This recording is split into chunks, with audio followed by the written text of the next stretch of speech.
Hello again, and welcome back to Essential Oils, and we are on to Module 4. And in Module 4, we're going to be looking at creating an essential oil formula. So we're going to go through step by step how to do that. Just some basic intro information about creating essential oil formula. Just like with a regular Chinese medicine herbal formula, you're looking for balance. So you're always going to want to consider that when you're creating a formula, that unless it's for a very specific, fairly severe acute condition, you want to create a formula that is nicely balanced. And with essential oils, less really is more.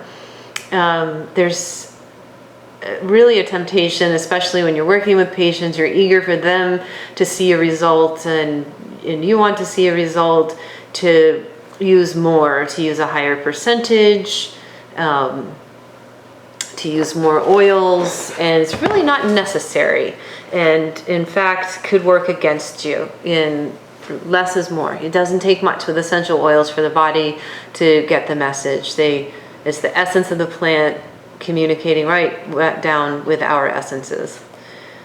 And also, I know you're learning this throughout the herbal program, and just as experienced practitioners, you know this, but it bears repeating here that before you jump in to begin to create a formula, have a clear diagnosis.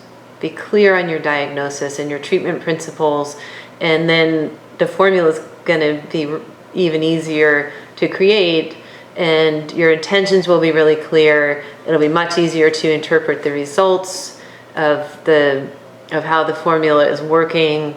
So have a clear diagnosis and clear treatment principles to build your formula off of. So in formulating, in structuring a formula, we're using the same building blocks, so to speak, as you have been in your herbal medicine classes.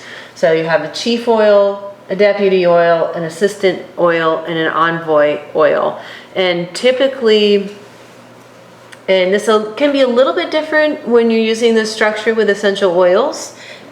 Typically, an essential oil formula is going to have 3 to 5 oils.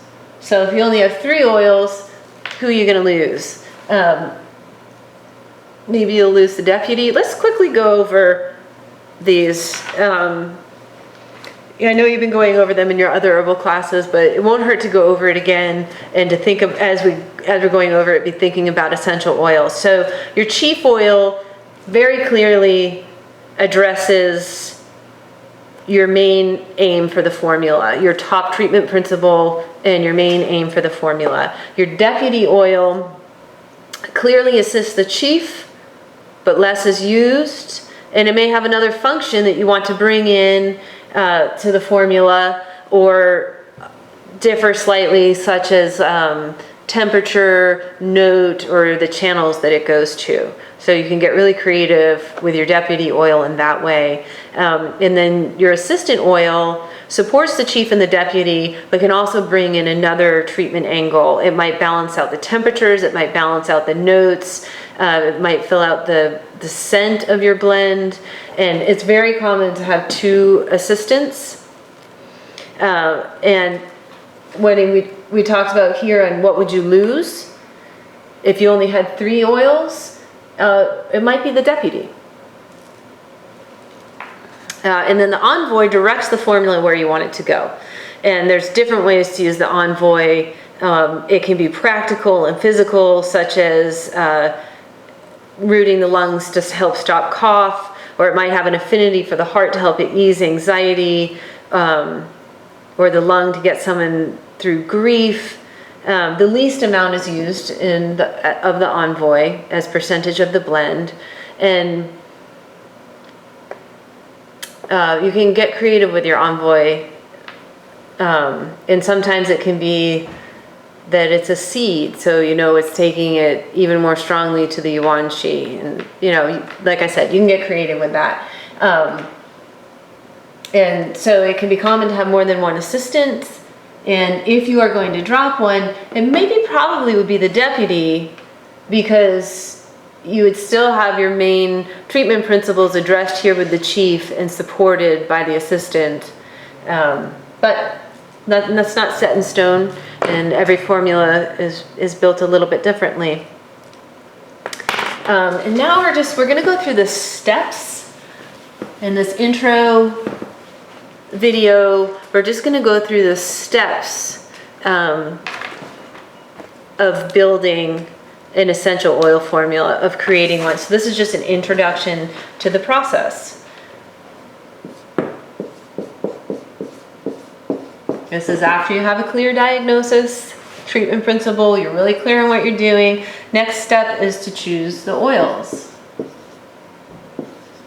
And sometimes this can be a fairly long list. It can start out with a fairly long list, and especially like when we're doing case studies together, kind of brainstorm, have everybody throw out some ideas, write them all down, and then it can help you to hone in on what you want your formula to do as you decide, yes, this one, not that one, maybe not this, and begin to build the structure of your formula. So choose oils, maybe more than you're going to use at first, and you can get clear as you move through the process. After you have your oils chosen and determined, you determine the oils. I am term in positions, like what we were just talking about: chief, deputy, assistant, envoy. And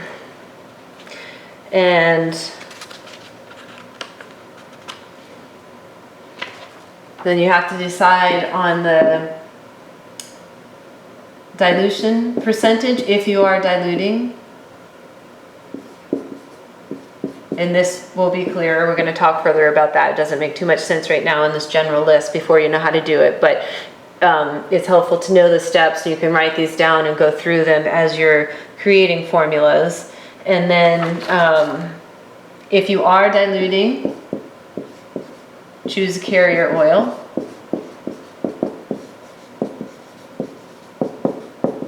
And you can dilute some or all of a formula that you make. So you might choose to dilute some of it into a carrier and keep some of it neat.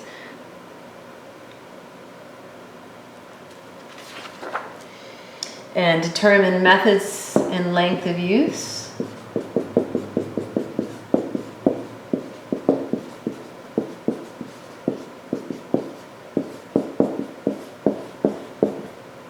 And lastly, go over, just like you would with any treatment that you give, that, you already do this with acupuncture, is to what might your patient expect to see.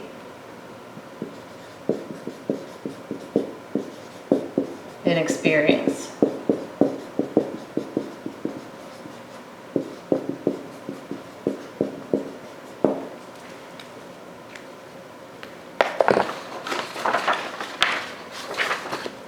So these are the basic steps. Choose the oils, determine the positions, work out your dilution and percentage. And when you choose the percentage, or when you choose the positions, you're also going to choose what percent each position holds.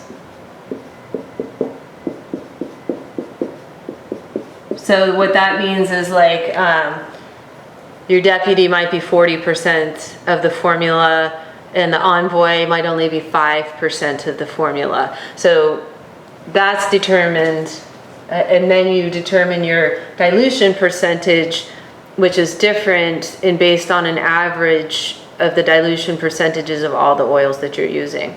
So now we're going to go through all of this step by step. And I'll go ahead, I think I'll go ahead and stop that here. This is just an introduction to formulation and what we're going to be doing in the rest of the module as we go through these steps.